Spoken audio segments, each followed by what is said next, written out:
स्वागत है दोस्तों आपका। आज देखते हैं एमसीक्यू ऑन नीति आयोग। ये पार्ट 1 है दोस्तों, इसके बाद पार्ट 2 भी आएगा। Question number first, what is the full form of NITI Aayog?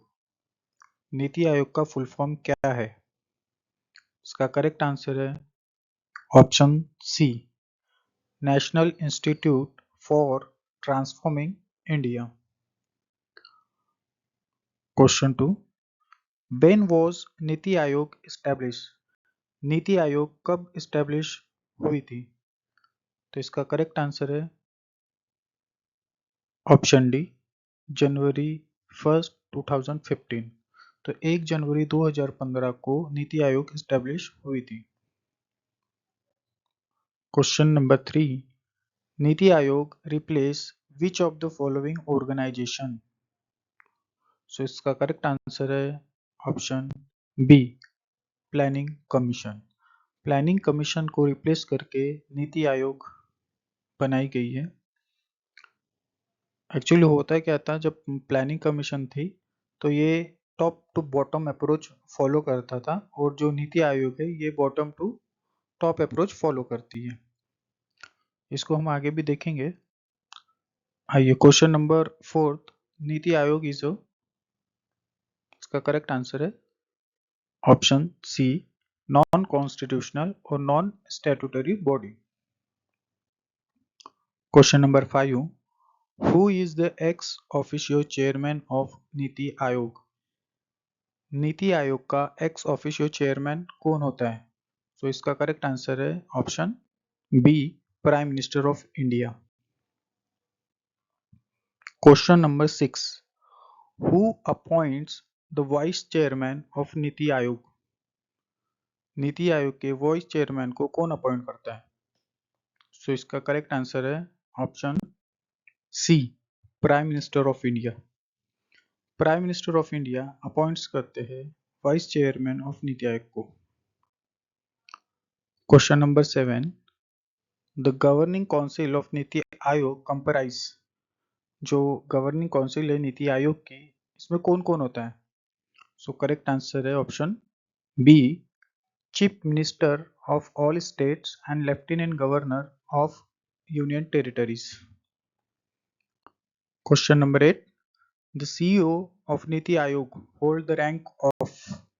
इसका करेक्ट आंसर है option A, secretary to the government of India. Question number 9, who appoints the CEO of नीति आयोग? नीति आयोग के सीईओ को कौन अपॉइंट करता है? सो इसका करेक्ट आंसर है option C, prime minister of India. Question number 10, what is the maximum number of ex officio members from the union council of ministers that can be nominated to the NITI Aayog? NITI Aayog में union council of minister से max to max कितने ex officio member हो सकते हैं? So इसका correct answer है option C, 4।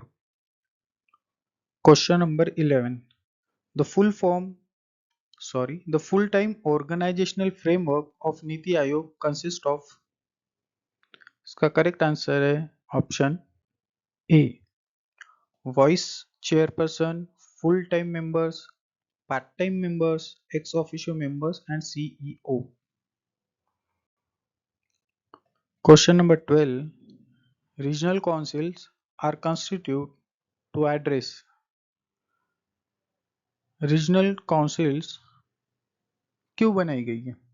तो इसका करेक्ट आंसर है option A, specific regional issues affecting a state.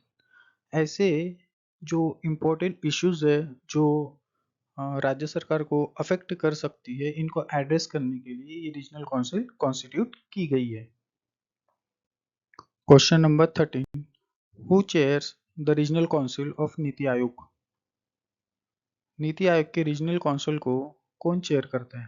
तो इसका करेक्ट आंसर है option A, the prime minister. और जब प्राइम मिनिस्टर नहीं रहते तो उनकी जगह is nominee. Question number 14. What are the two main hub of नीति आयोग? नीति आयोग के दो मुख्य हब्स क्या है? सो इसका करेक्ट आंसर है option C, team India hub and knowledge and innovation hub. Question number 15. The team India hub act as an interface between.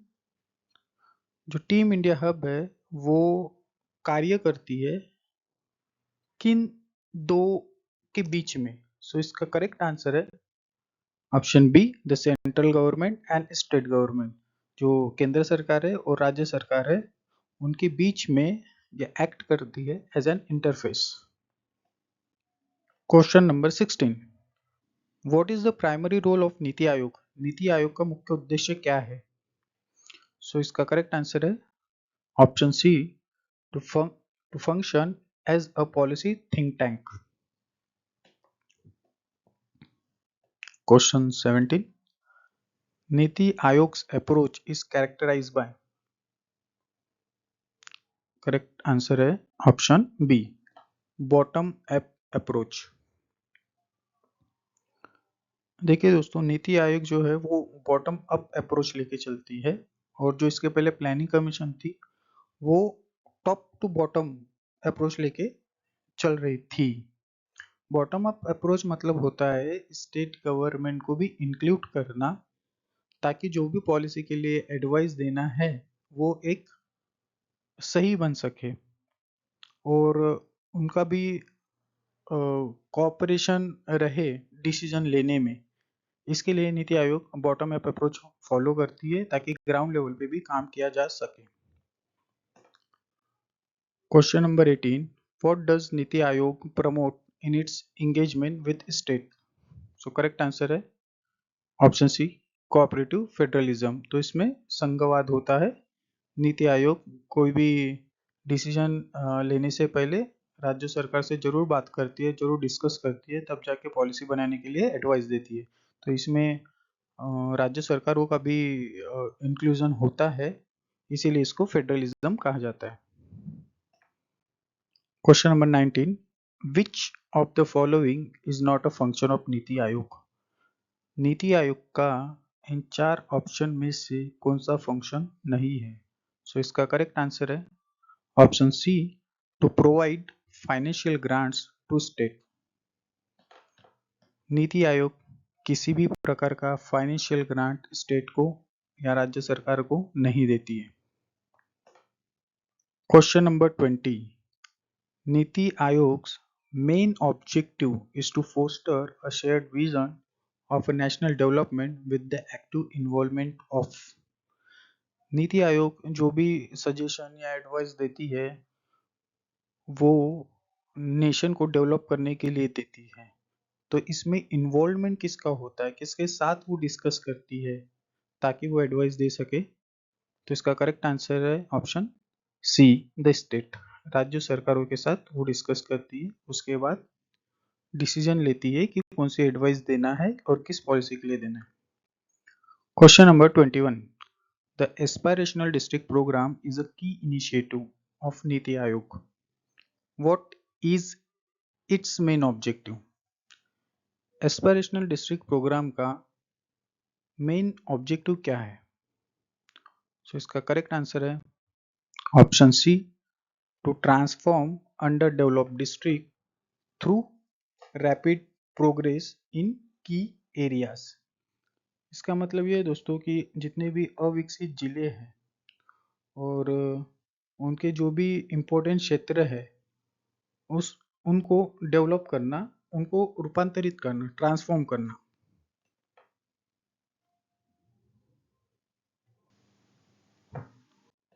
Question number 22. The Atal innovation mission, a flagship initiative of NITI Aayog, promotes. एक flagship initiative है नीति आयोग का, अटल innovation mission. ये क्या promote करता है? So इसका correct answer है entrepreneurship and innovation. सो ये उद्यमता को बढ़ाने के लिए ये इनिशिएटिव है, ये मिशन है अटल innovation mission. Question number 23. The Composite Water Management Index is an index released by NITI Aayog to किस लिए नीति आयोग ये कंपोजिट वाटर मैनेजमेंट इंडेक्स जारी करती है? सो इसका करेक्ट आंसर है option B, rank state on their water management performance. So state को उनके वाटर मैनेजमेंट परफॉर्मेंस के आधार पर रैंक देती है नीति आयोग, इसीलिए ये इंडेक्स जारी करती है। Question number 24.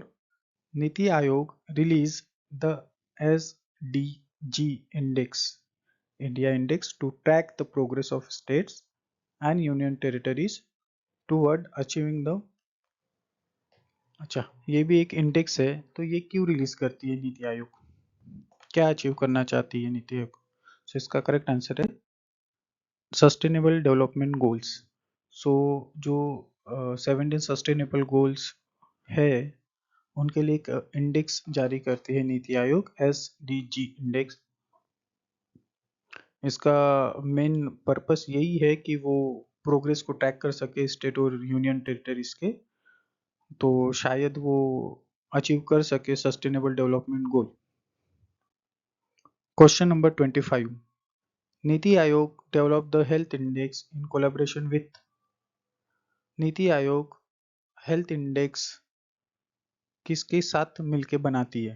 तो इसका करेक्ट आंसर है A, Ministry of Health and Family Welfare and World Bank. So इसको हिंदी में स्वास्थ्य और परिवार कल्याण मंत्रालय और विश्व बैंक कहा जाता है। Question number 26. Which document outline the long term vision of नीति Aayog for India's development? So इसका करेक्ट आंसर है option D, all of the above. Question number 17. The 7 programme of नीति आयोग स्टैंड फॉर। नीति आयोग का जो 7 प्रोग्राम है, ये 7 का फुल फॉर्म क्या है, ये पूछा गया है। सो इसका करेक्ट आंसर है option A, sustainable action for transforming human capital. Question number 28. Niti Aayog's women India on government e marketplace initiative aims to. ये जो women India on government e marketplace initiative है, इसका मुख्य उद्देश्य क्या है? सो इसका करेक्ट आंसर है option A, promote women entrepreneurship on the GeM portal. महिलाओं को उद्यमता क्षमता बढ़ाना महिलाओं में, इसके लिए ये इनिशिएटिव है। Question number 29. Niti Aayog strategic and technical advisory function is intended to. Correct answer है option A, provide policy advice to the central और स्टेट गवर्नमेंट। सलाह देना पॉलिसी बनाने के लिए राज्य सरकार को और केंद्रीय सरकार को। सो दोस्तों, ये हमारा लास्ट क्वेश्चन है। The national data and analytic platform is an initiative by NITI Aayog to. Correct answer है option B, offer an open data platform for government data. दोस्तों, आपको अगर ये वीडियो अच्छा लगा होगा तो प्लीज़ लाइक और सब्सक्राइब कीजिएगा। धन्यवाद। Thank you.